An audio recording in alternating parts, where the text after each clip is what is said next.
Hello, this is Mental Refreshments Channel, LLC. What I'm going to start talking about is things that I've experienced in my life to make me who I am today. I have no regrets. I'm thankful for everything that I went through because it made me into the better person I am today. So I'll go into part one. There'll be different series of different events. I will talk about the most recent thing that I experienced. I was dating someone who met on the job. I saw things that I thought I wanted to be on the same journey with this person. So I thought, okay, on this job, I dealt with this person for a while, interacted with this person for a while. This person would go out of their way to come in my area where I worked and have a whole full conversation to where everybody else on the job started noticing and started calling saying, hey, where's your boyfriend at this and that? And I was like, huh? What are you talking about? I was like, oh, that person is not my type. No, I don't like that person. No, that person is not for me. But the person was cool to talk to. The conversation was good. And so it carried on for a while. And then when it came close to my job ending, I said, you know what? I would like to carry on the conversation with this person, like become friends or something. I'm not sure. But I enjoyed the conversations because it was like a no holds bar conversation where everything was kept real. Now, first red flag should have been, sorry about that. I thought I heard something and I got my door wide open. So the first flag was this person told me that they wasn't good in relationships. They never want to get married again. They don't like relationships, this and that. But no, I didn't think about that, didn't take it serious. Only thing God was like, okay, well, I know that's not the person I want to be with because that person is telling me what they're about. So I was like, okay, cool. That'd be good as someone to talk to as a friend, nothing more. Because at this time, I was going through my celibacy. I was at that point 3 years and 5 or 6 months that I knew I had went through something with someone prior and I said, I need to heal myself. So I'm that type of person that will take themselves out of situations, not put myself in situations where I can basically renege on what I need to heal me. Taking the time out to see, okay, you've been through this, you've been through that, but you can't always blame that other person for what you went through. The common denominator is yourself. So you got to think, okay, so I thought I was healed. I thought I was doing good. Thought I was in a better stage in my journey in my life. Then you be like, well, I guess not. Because this person showed me I love that person more than I love myself. Point blank. I gave that person every reason, every excuse, even though they were showing me what they was about. So real talk was I didn't love myself enough. I love that person more than I love myself. So that's why I had to do the celibacy because I said, I got to make my body a temple again. Again. I can't allow others to come in and just treat me as a doormat, use me up. So basically, I tried my best to keep men out of my home, from around me. That way, no temptation can be created because I know me.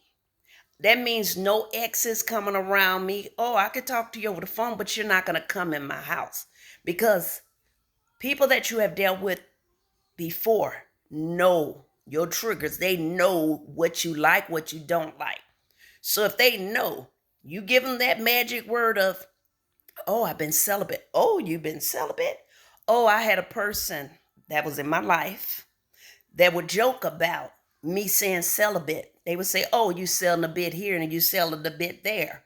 And I'd be like, okay, fool, whatever. You can say, call it whatever. Oh, I don't believe that. I know you out there. I say, but you know what? That's your opinion. And your opinion doesn't matter to me because all that matters to me is what I feel, what I need, what I want. So, going back to the story, this person, I thought I knew who they was, dealt with them on the job. They showed me they was a manager at a school. So they showed me a different side of them that I was like, okay, I like that because they're very responsible, organized, very clean. The whole because that was their job was they was a manager over cleaning over people that clean for schools and stuff. So I was like, okay, well, I see, and they dress very well on the job. You know, they couldn't dress up, but they dressed very well on the job. So me and this person, we started, we exchanged numbers and everything. The person asked me, could they take me out for dinner? And I said, okay, cool, no problem. So then as time went by, the person became very aggressive, getting to know me and wanting to be with me.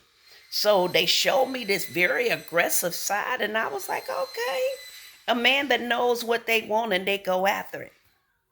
So months in of this aggressive nature, open the door, the hugs, the kisses, the whole 9 yard, the body massages, everything. I would say 6 months into the situation, I got a whole different side, and I was like, okay, what's going on? Like, this is not what you showed me to get me into a relationship with you. Oh, and I forgot to say, this person asked me to be their woman because I told him, I said, one thing about me, I will not succumb to a situation again unless a person knows what they want. So when you're dealing with me, you need to know what you want. I'm in my 50s. So I was like, okay, well, you, at this point of stage in your life, the person was almost 60. You should know what you want. You go for what you want. And this person made it seem like, oh, they knew what they want, this and that, because they know, based on all the time that they had been communicating with me on the job. They knew what I was about. There was no games going to be played. You're not going to play me for a fool. You're going to be honest and you're going to keep it real. Any sign, and I let the person know, if I see any sign of anything, I'm cutting you off because I love me more than I love anybody else. So as time went by, I started seeing red flags. So I was asking, hey, is there something you want to tell me? Like, what's going on? Like, I'm starting to feel neglected. I'm not getting the same type of treatment that I was getting at first. So the person would look down at the floor and look all around and be like, well, I'm going through something. I just give me time. And I'm like, give you time, dude. Like, you great be 60. What do you mean? I'm like, you should have already been baked in the oven and came out.